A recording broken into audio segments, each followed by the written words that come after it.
السميع العلي العظيم من الشيطان اللعين الرجيم بسم الله الرحمن الرحيم الحمد لله الذي هدانا لهذا وما كنا لنهتدي لولا أن هدانا الله لقد جاءت رسل ربنا بالحق الصلاة والسلام على صاحب الدين والإسلام والحل والحرام والركن والمقام والصلاة والصيام والسجود والقيام والشريعة والأحكام والحجة والبرهان والمحبة والعرفان والحق والبيان والكتاب والقرآن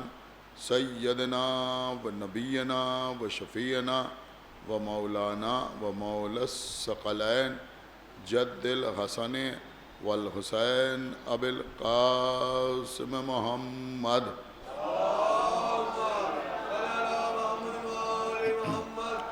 وعلى أهل بيته الطيبين الطاهرين المعصومين المظلومين المنتخبين المنتجبين الذين أذهب الله عنهم الرجس وطهرهم تطهيرا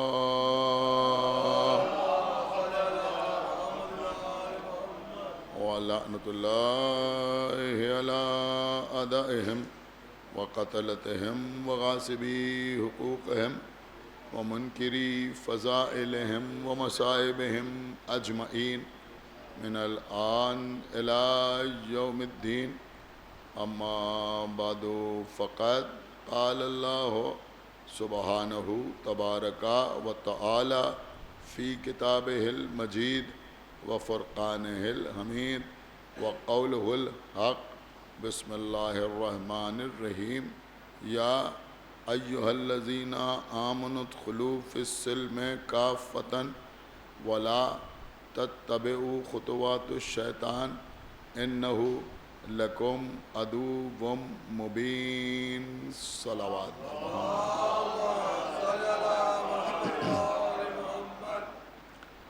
حضرات سورہ مبارکہ بقرہ جو قرآن مجید کا سب سے طولانی سب سے طویل سب سے بڑا سورہ ہے،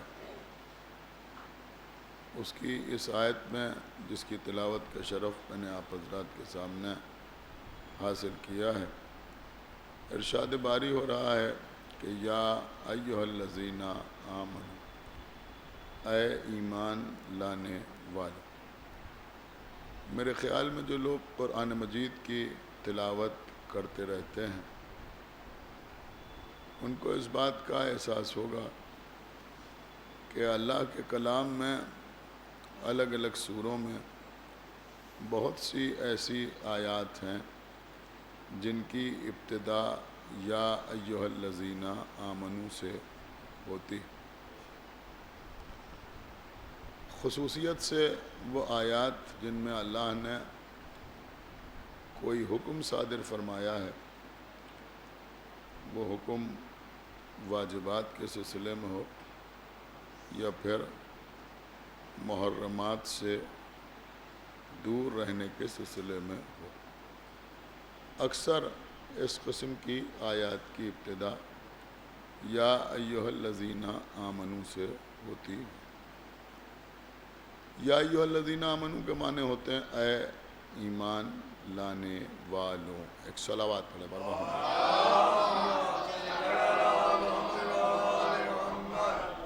دیکھیں قبلہ، یہ مجلس جس امام سے منسوب ہے، میں کوشش کروں گا کہ مجلس میں موضوع کا دامن ہاتھ سے نہ چھوٹنے پائے۔ ہمارے اور آپ کے چھٹے امام امام جعفر صادق علیہ السلام بہت سے امام کے شاگرد تھے، امام کے چاہنے والے تھے، جو امام سے علم حاصل کرتے تھے، امام کی بزم میں بیٹھتے تھے۔ ان کو امام کا دوست بھی کہا جا سکتا ہے، امام کا صحابی بھی کہا جا سکتا ہے، امام کا جانثار بھی کہا جا سکتا ہے، اور امام کا شاگرد بھی کہا جا سکتا ہے۔ امام کے انہی شاگردوں میں امام کے ایک خاص شاگرد تھے جن کا نام تھا جناب علی ابن محمد۔ یہ مومن طاق کے نام سے مشہور تھے۔ بعض روایات میں یہ واقعہ مومن طاق سے منسوب ہے، اور بعض روایات میں یہ واقعہ امام کے ایک دوسرے شاگرد جناب فضال سے منسوب ہے۔ یہ میں نے تھوڑی سی وضاحت اس لیے کی کہ اگر آپ کہیں کوئی اور نام سنیں تو پریشان نہ ہو۔ تو بہرحال امام کے شاگرد کا واقعہ ہے۔ وہ ایک راستے سے گزر رہے تھے تو وہاں پر کچھ ایسے مسلمان بیٹھے ہوئے تھے جن کے عقیدوں کا شجرہ ثقیفہ سے شروع ہوتا تھا۔ وہ آپس میں گفتگو کر رہے تھے۔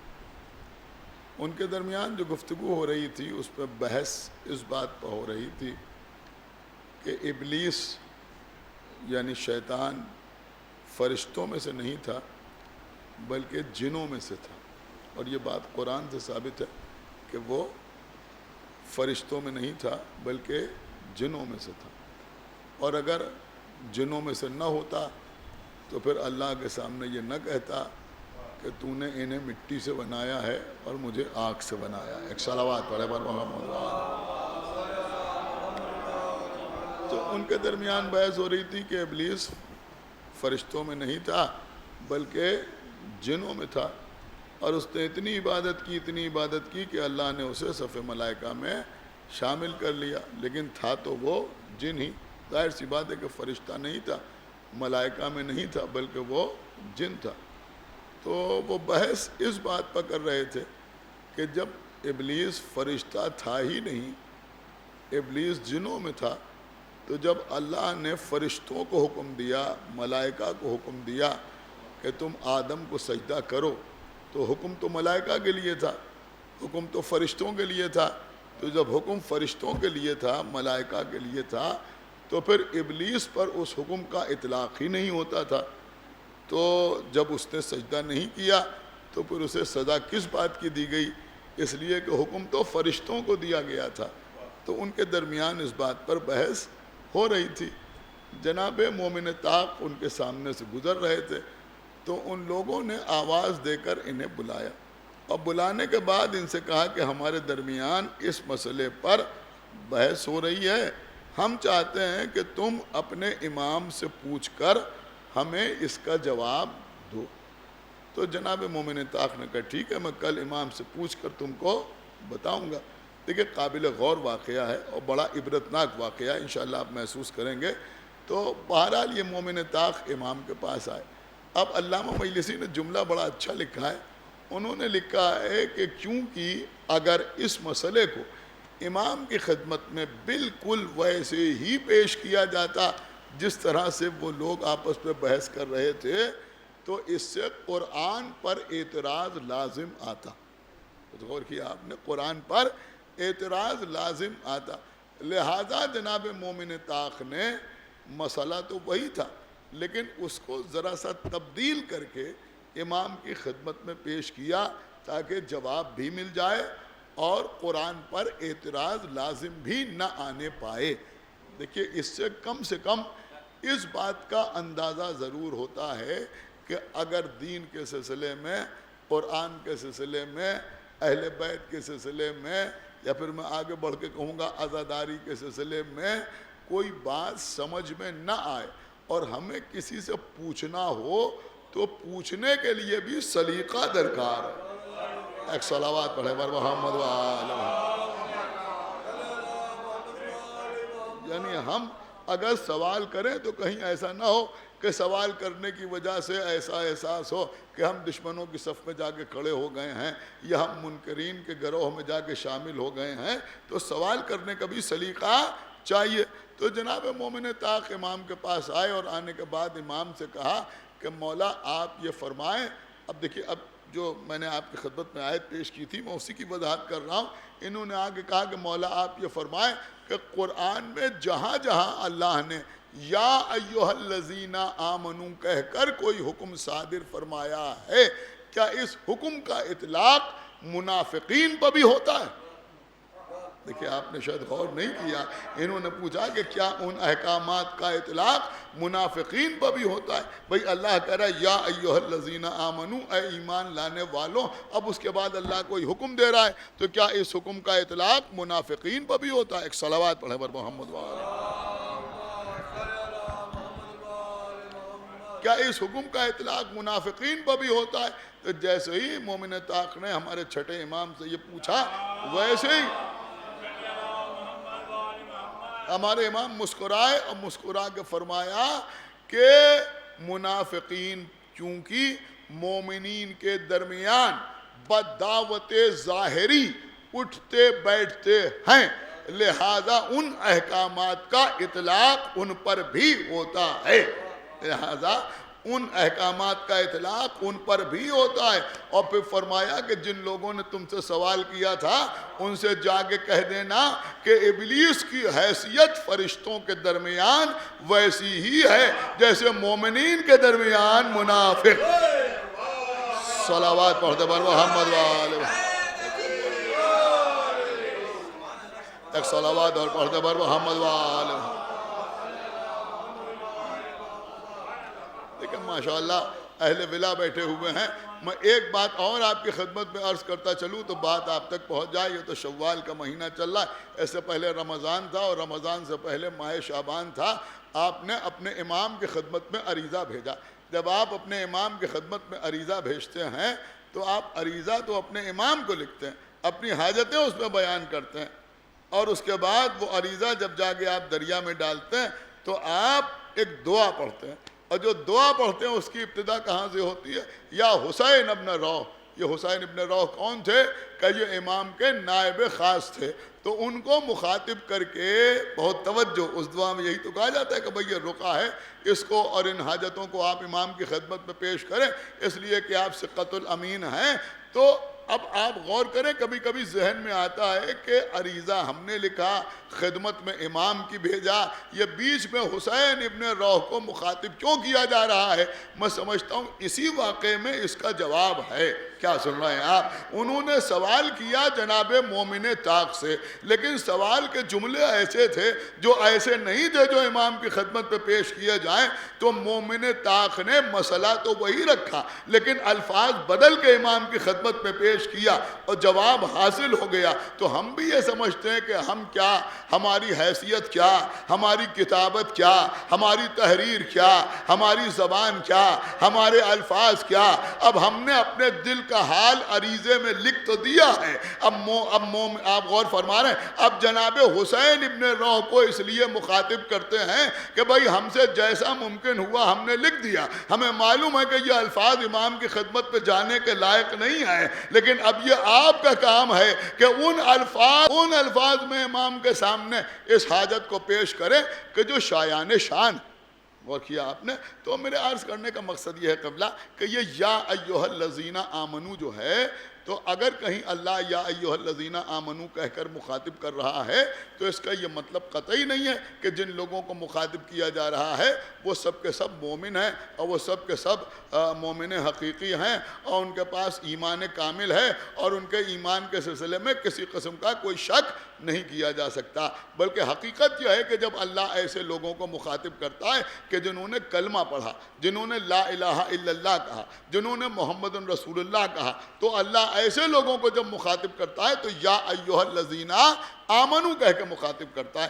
اس کے بعد کیا کہا جا رہا ہے؟ ادخلوا فی السلم، اے ایمان لانے والو تم اسلام میں مکمل طور پر داخل ہو جاؤ. تو ایک بات یہ بھی سمجھ میں آئی کہ ہر کلمہ پڑھنے والا اسلام میں مکمل طور پر داخل نہیں ہے. ہر کلمہ پڑھنے والا اسلام میں مکمل طور پر داخل نہیں ہے، تو پھر اسلام ہے کیا؟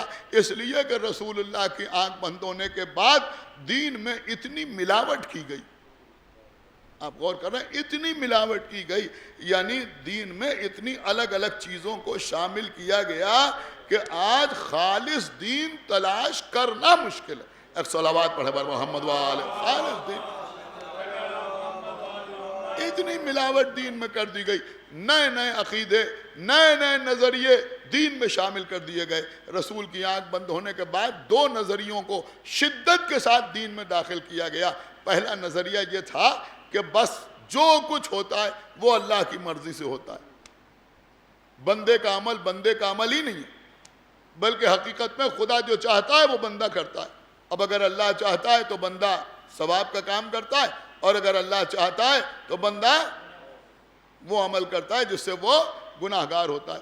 یعنی اگر کوئی قتل ہو رہا ہے تو وہ بھی اللہ کی مرضی سے، اور کوئی قتل کر رہا ہے تو وہ بھی اللہ کی مرضی سے۔ ایک صلوات پڑھے بر محمد۔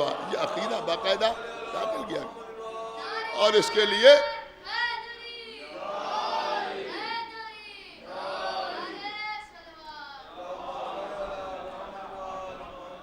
لیے بڑی خوبصورت سی پیکنگ اختیار کی گئی۔ ظاہر سی بات ہے کہ جب کوئی مال خراب ہوتا ہے تو کوشش یہ کی جاتی ہے کہ اس کی پیکنگ بہت اچھی ہو، اور اس پیکنگ کی وجہ سے وہ چیز جو ہے وہ بڑی آسانی سے فروخت ہو جائے۔ ایک صلوات پڑھے بر محمد وآلہ۔ دیکھیے یہاں ماشاءاللہ نوجوان بیٹھے، میں بڑی پتے کی بات آپ کی خدمت میں عرض کر رہا ہوں، تجربے کی بات عرض کر رہا ہوں۔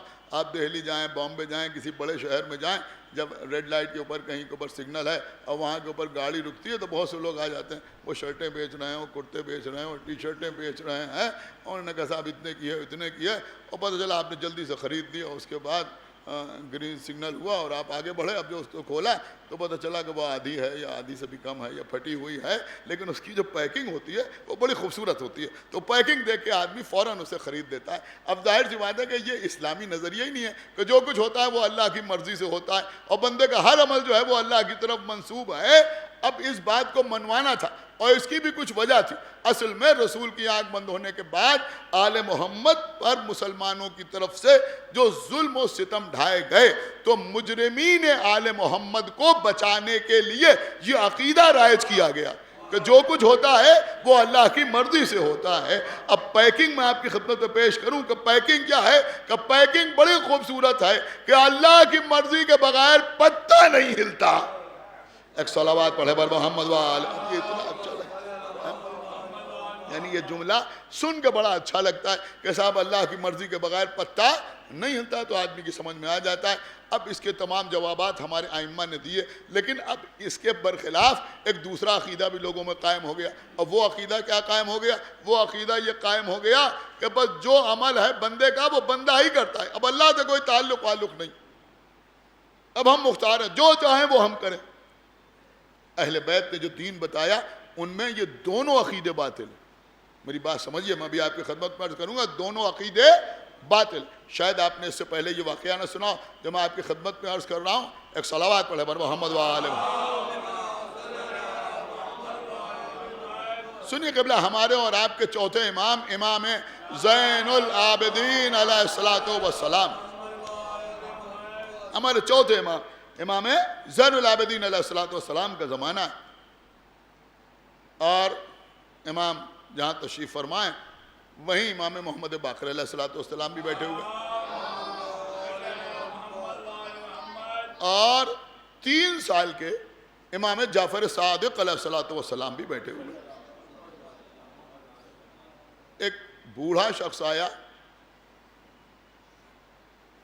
جو بذام خود بہت بڑا عالم تھا، اور وہ یہ سمجھتا تھا کہ میرے علم کا ڈنکا بجا ہوا ہے اور کون میرے سامنے ٹھہر سکتا ہے۔ وہ آیا اور آ کر امام زین العابدین علیہ الصلوۃ والسلام سے کہنے لگا کہ بھائی ہمارا عقیدہ تو یہ ہے کہ اللہ نے ہمیں پیدا کر دیا، اب اس کا ہم پر کوئی اختیار نہیں، اب ہم جو چاہے کریں، چاہے تو نماز پڑھیں اور چاہے تو نہ پڑھیں، چاہے تو روزہ رکھیں اور چاہے تو روزہ نہ رکھیں، اب ہمیں اختیار ہے، جو چاہے وہ ہم کر سکتے ہیں، اب اللہ کا ہمارے اوپر کوئی کنٹرول نہیں ہے، اب اللہ کا ہم پر کوئی اختیار نہیں.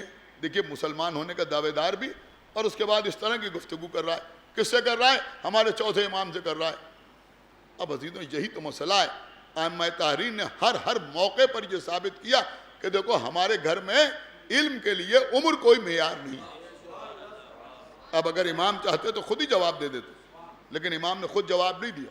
چاہتے تو اپنے بیٹے محمد باقر سے جواب دلوا دیتے جو اس وقت عالم شباب میں تھے, لیکن ان سے بھی جواب نہیں دلوایا, بلکہ 3 سال کے بچے کی طرف اشارہ کیا. سمجھدار لوگ بیٹھے ہیں بھائی, ایک صلوات پڑھ پر ہم 3 سال, ایک صلوات اور پڑھے پر محمد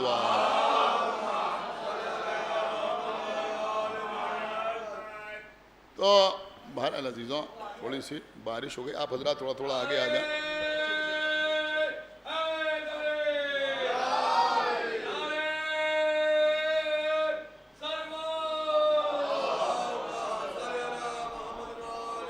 بس عزیزوں میں بات کو تمام کر رہا ہوں. ابھی تابوت کا گشت بھی ہونا اور پھر مسجد کوفہ میں بھی مجلس ہے. بہرحال آج بارش کی وجہ سے تھوڑی تاخیر ہو گئی, ورنہ اب تک شاید یہاں مجلس ختم ہو چکی ہوتی, بلکہ پروگرام ہی ختم ہو چکا ہوتا. ایک صلوات پڑھے پر محمد بس ایک 10-15 منٹ کے اندر بات تمام ہو رہی ہے. تو ہمارے چوتھے امام نے ہمارے چھٹے امام کی طرف اشارہ کیا, امام جعفر صادق علیہ السلام کی طرف, جن کا سن اس وقت صرف 3 سال کا تھا. 3 سال کا سن. دیکھیں قبلہ جو دیندار گھرانے ہوتے ہیں وہاں اکثر جائیے تو لوگ چھوٹے چھوٹے بچوں کو دکھاتے ہیں کہ ہمارا بچہ یہ 3 سال کا ہے, یہ قرآن پڑھ رہا ہے. یہ بچہ 4 سال کا ہو گیا ہے, اس سے قرآن ختم کر لیا. 3-4 سال کا بچہ, 3 سال کا بچہ اگر 1-2 سورے آپ کو سنا دے تو آپ کہتے ہیں ماشاءاللہ کیا سن رہے ہیں آپ, خدا کے لیے بیدار ہوئیے, جزاک اللہ. یہاں مسئلہ یہ تھا کہ اسلام پر اعتراض ہو رہا ہے, اللہ کی قدرت پر اعتراض ہو رہا ہے. امام زین العابدین نے اشارہ کیا امام جعفر صادق کی طرف کہ اس بچے سے پوچھ لو, اس بچے سے پوچھ لو. وہ گھوما امام جعفر صادق کی طرف, صرف 3 سال کا سن تھا. کتنا؟ 3 سال کا سن. امام جعفر صادق علیہ السلام نے اس شخص سے کہا کہ یہ بتا کہ تجھے سورہ حمد یاد ہے؟ کیا سن رہا ہے یہ مجمع بھائی, خدا کے لیے بیدار ہوئیے. کہا تجھے سورہ حمد یاد ہے؟ اب وہ کہہ کیا رہا تھا؟ وہ کہہ یہ رہا تھا کہ اللہ کو اب ہمارے اوپر کوئی کنٹرول حاصل نہیں ہے, کوئی قدرت حاصل نہیں ہے, اب ہم خود مختار ہیں, جو چاہیں وہ ہم کر سکتے ہیں, اب ہمیں اللہ کی کوئی ضرورت نہیں ہے. اب مسلمان ہونے کا دعویٰ بھی کر رہا ہے, عالم ہونے کا دعویٰ بھی کر رہا ہے, اور یہ کہہ رہا ہے بس جو بندے کے بس پہ ہے وہ کرتا ہے, بندے کے بس پہ سب کچھ ہے, جو چاہے وہ کرے, اللہ کا ہمارے اوپر کوئی اختیار نہیں ہے. امام نے اس سے کہا تجھے سورہ حمد یاد ہے؟ اس نے کہا ہاں ہمیں سورہ حمد یاد ہے. کہا ایک بار سنا ذرا سورہ حمد, ایک بار ذرا سورہ حمد سنا. اس نے پڑھنا شروع کیا, بسم اللہ الرحمن الرحیم. کہا اور آگے بڑھو. اس نے کہا الحمدللہ رب العالمین الرحمن الرحیم مالک یوم الدین. کہا اور پڑھو. کہا ایاک نعبد و ایاک نستعین. امام نے کہا ٹھہر جاؤ. کیا سنا آپ؟ خدا کے لیے بیدار ہوئیے, ٹھہر جاؤ. ایاک نعبد و ایاک نستعین مطلب کیا ہوا؟ ہم تیری ہی عبادت کرتے ہیں اور ہم تجھی سے مدد چاہتے ہیں. کیا سن رہے ہیں آپ؟ ہم تیری ہی عبادت کرتے ہیں, ہم تجھی سے مدد چاہتے ہیں. امام نے فرمایا جب تجھے اللہ کی کوئی ضرورت ہی نہیں ہے تو پھر مدد کس سے مانگ رہا ہے؟ صلوات بر محمد وآل محمد.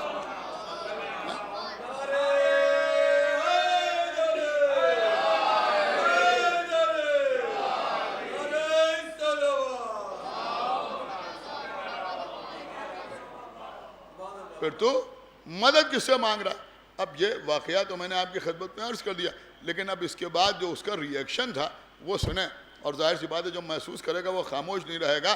جیسے ہی 3 سال کے امام جعفر صادق علیہ السلام نے یہ جواب دیا, آپ کو معلوم ہے وہ شخص کیا کہنے لگا؟ وہ شخص کہنے لگا کہ میں اتنا بوڑھا ہو گیا, میں اتنا بوڑھا ہو گیا, جب سے ہوش سنبھالا تب سے نماز پڑھ رہا ہوں, اور اس وقت تک نماز ہی نہیں ہوتی جب تک اس میں سورہ حمد نہ پڑھا جائے. لیکن آج آپ کے منہ سے سن کے ایسا لگا کہ اس سے پہلے سورہ حمد نہ پڑھا تھا نہ سنا تھا. صلوات بر محمد وآل.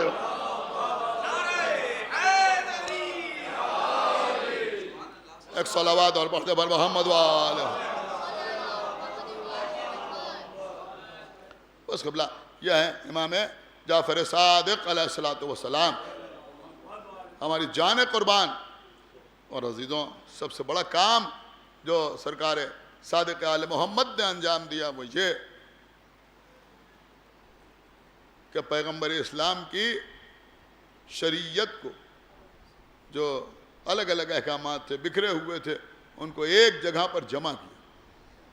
اور کیونکہ ہمارے چھٹے امام نے جمع کیا، لہٰذا اس کو فقہ جعفری کہا جاتا ہے۔ فقہ جعفری کا مطلب فقہ محمد، جو سمجھے کہ حقیقت میں فقہ محمد جو ہے وہی فقہ جعفری ہے، کوئی الگ فقہ نہیں ہے۔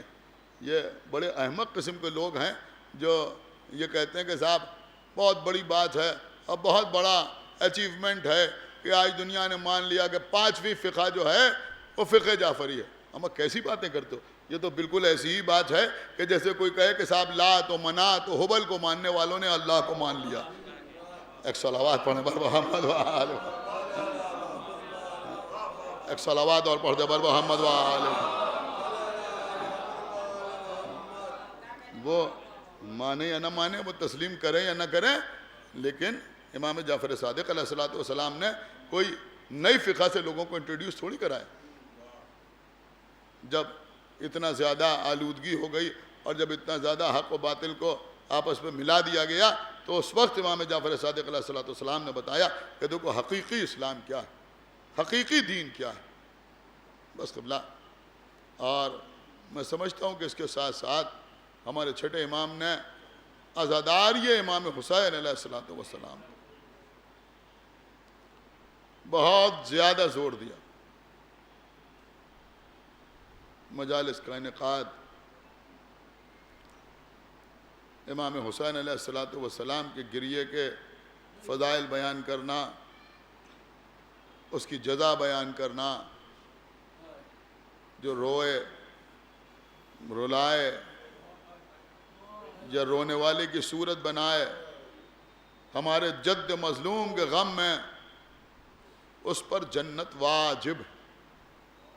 اور فرمایا آپ نے، کون فرما رہا ہے؟ یہ ہمارے چھٹے امام فرما رہا ہے۔ کچھ احمق قسم کے لوگ کہتے ہیں کہ چھٹے امام نے جنت کو اتنا سستا کر دیا۔ ارے بھیا، یہ امام ہیں، ان کے لیے جنت مہنگی کب تھی جو سستی کر دی؟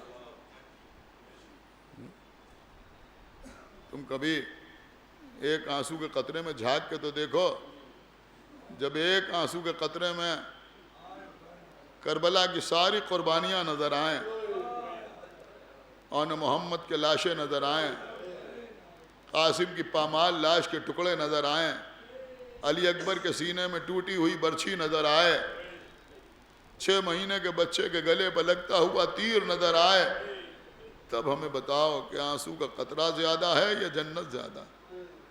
بس مجلس تمام ہو گئی۔ محرم کی پہلی تاریخ ہے، امام اپنے بیت الشرف پہ بیٹھے ہوئے ہیں، سامنے چاہنے والے بیٹھے ہوئے ہیں۔ فرمایا تم میں کوئی ایسا ہے جو ہمارے جد مظلوم کا مرثیہ پڑھے؟ ایک شخص اٹھا، اور اٹھنے کے بعد اس نے کہا کہ میں مرثیہ گو تو نہیں ہوں، میں شاعر تو نہیں ہوں، لیکن میں مرثیہ خواں ہوں، جس کو عربی میں منشد کہتے ہیں۔ اس نے کہا میں مرثیہ خواں ہوں، میں مرثیہ پڑھتا ہوں، دوسروں کا نظم کیا ہوا مرثیہ پڑھتا ہوں۔ امام نے فرمایا اگر تو مرثیہ پڑھتا ہے تو پھر مرثیہ پڑھ، میں اہتمام کرتا ہوں۔ عزیزوں، فرش بچھایا گیا، ممبر رکھا گیا، اس شخص کو امام نے اشارہ کیا، یہ ممبر پر پہنچا۔ قبل اس کے کہ یہ مرثیہ شروع کرتا، امام نے اشارے سے روکا، رک جا بھائی، ٹھہر جا۔ یہ کہتا میں ٹھہر گیا، میں نے دیکھا کہ سامنے ایک پردہ آویزاں کیا جا رہا ہے۔ یہ سمجھ گیا کہ شہزادیاں آ رہی ہیں، جزاکم اللہ خیر الجزا، شہزادیاں آ رہی ہیں۔ اور عزیزوں، بعض روایات میں یہ ہے کہ امام نے کسی کنیز کو بلا کے کہا کہ جاؤ اور جا کے میری ماں سے کہہ دو، یعنی جناب ام فروہ بنت قاسم سے کہہ دو کہ ہمارے جد کی مجلس ہو رہی ہے، وہ بھی پس پردہ آ جائے۔ اس منشد نے مرثیہ پڑھنا شروع کیا، گریے کی آوازیں آنے لگیں۔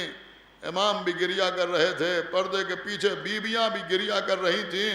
ایک مرتبہ ایک کنیز پردے کے پیچھے سے آئی، آگے کہے منشد اب مرثیے کو بند کر دے، اس لیے کہ امام کی ماں روتے روتے بے ہوش ہو گئی۔ جزاک اللہ، خدا آپ کو کسی غم میں نہ رلائے سوائے غم سرکار سید الشہداء کے۔ عزیزوں اس طرح سے امام نے عزاداری کو فروغ دیا ہے۔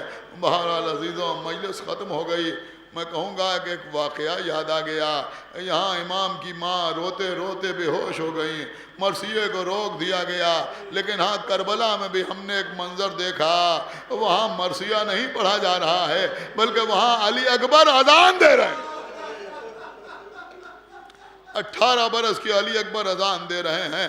علی اکبر نے کہا اللہ اکبر، خیمے سے گریے کی آواز بلند ہوئی۔ علی اکبر نے کہا اشہد ان لا الہ الا اللہ، بیویوں نے ماتم کرنا شروع کیا۔ علی اکبر نے آواز دی اشہد ان محمد رسول اللہ، فضا دوڑتی ہوئی آئی آقا حسین، علی اکبر سے کہہ دیجئے کہ اذان روک دے، اس لیے کہ زینب بے ہوش ہو گئی۔ جزاک اللہ، آپ کی آوازیں بلند ہو گئیں۔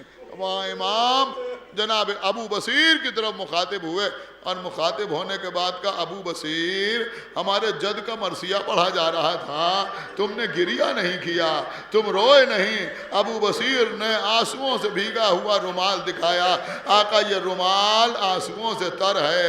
آقا میں بھی گریہ کر رہا تھا۔ کہا نہیں ابو بصیر ایسے نہیں، بلکہ جب ہمارے جد کے مصائب بیان ہوا کریں تو پھر ایسے رویا کرو، ایسے گریہ کیا کرو کہ جیسے ہماری جدہ فاطمہ زہرا۔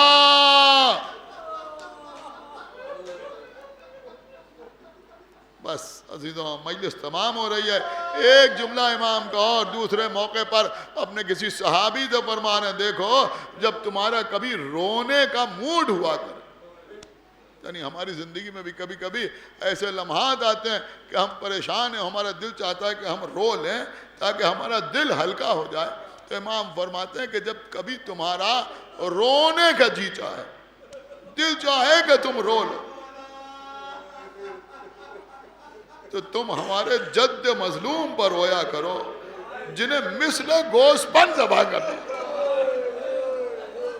جزاک اللہ۔ عزیزوں آج لوگ ہم سے پوچھتے ہیں کہ یہ آپ کے یہاں کسی کا انتقال ہو جائے تو جنازہ رکھا ہوا ہے تو مجلس کیوں ہوتی ہے؟ گھر سے جنازہ اٹھتا ہے تو بیویاں ماتم کیوں کرتی ہیں؟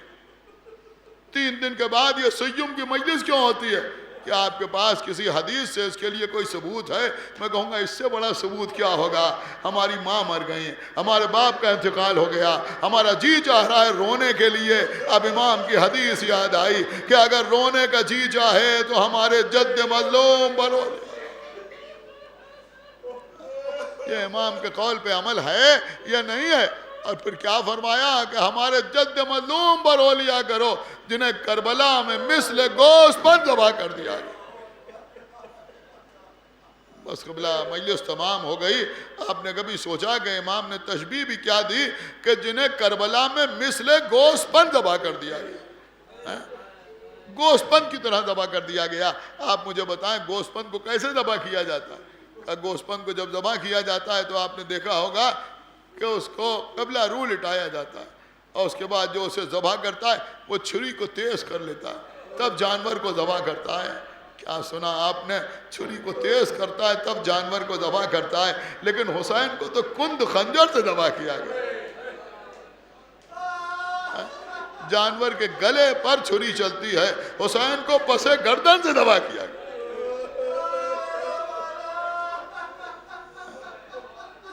مستحبات میں ہے کہ جانور کو ذبح کیا جائے تو اسے پانی پلا لیا جائے، لیکن حسین کو کربلا میں پیاسا ذبح کر دیا گیا۔ ایک بات اور میں آپ کی خدمت میں عرض کروں کہ جو صاحبان احتیاط ہیں، اس لیے کہ حکم یہی ہے کہ ایک جانور کے سامنے دوسرے جانور کو ذبح نہ کیا جائے، لیکن جب حسین کے گلے پر چھری چل رہی تھی تو زینب کھڑی دیکھ رہی تھی۔ جو بڑی امام نے کیا فرمایا کہ میرے جد مظلوم کو مثل گوشت پن ذبح کر دیا گیا۔ اس کا مطلب کیا ہوا؟ عزیزوں مطلب صرف اتنا ہے کہ آپ نے دیکھا ہوگا کہ کسی کے گھر کے صحن میں کوئی جانور ذبح ہو رہا ہے، کوئی کسی میدان میں جانور کو ذبح کر رہا ہے، کوئی کسی احاطے میں جانور کو ذبح کر رہا ہے، کوئی سڑک کے کنارے جانور کو ذبح کر رہا ہے۔ تو جب کوئی جانور کو ذبح کرتا ہے تو کچھ لوگ دیکھنے کے لیے کھڑے ہو جاتے ہیں، کچھ دیکھتے ہوئے گزر جاتے ہیں۔ کبھی کوئی دیکھنے والا یا گزرنے والا ذبح کرنے والے کا ہاتھ پکڑ کے یہ نہیں کہتا کہ تم اسے کیوں ذبح کر رہے ہو، اس کی خطا کیا ہے، اس کا گناہ کیا ہے۔ شاید اسی لیے امام نے فرمایا کہ میرے جد مظلوم کو مسلح گوسپند ذبح کر دیا گیا، اس لیے کہ جب زہرا کے لال کے گلے پر خنجر چل رہا تھا تو دیکھنے والے تو بہت تھے، کوئی شمر سے یہ پوچھنے والا نہ تھا ارے حسین کی خطا بتا دے، یہ تو حسین کو کیوں ذبح کر رہا ہے۔ ہاں ایک بے کس بہن فریاد کر رہی تھی، اے پسر سعد تو کھڑا دیکھ رہا ہے، وہ سگا ہے رسالت پر خنجر